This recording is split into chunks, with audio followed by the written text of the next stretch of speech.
పోయిన 2004లో రంజాన్కి ఎంత ఇచ్చారు తెలుసా? 33 కోట్ల రూపాయలు ఇచ్చారు. వాళ్ళ జనాభా ఎంత? 20%. హిందువుల జనాభా ఎంత? 80%. 80% ఉన్న హిందువులకేమో 20 కోట్లట, 20% ఉన్న వాళ్ళకేమో 33 కోట్లట.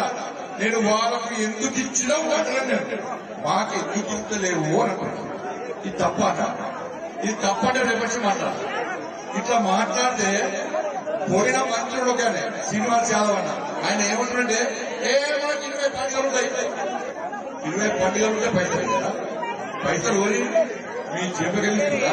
ఇప్పుడు ఫామ్ హౌస్ ముద్ర కొడుతుందా? మేము మా ప్రజలు కట్టిన పన్నే మమ్మల్ని అడుగుతున్నాం. 80% హిందువులు పన్నులు కట్టినటువంటి మాకు వాటా అడుగుతున్నాం. ఇచ్చేది వద్దండి. హిందువులు వాటా అడుగుకునే పరిస్థితి వచ్చిందంటే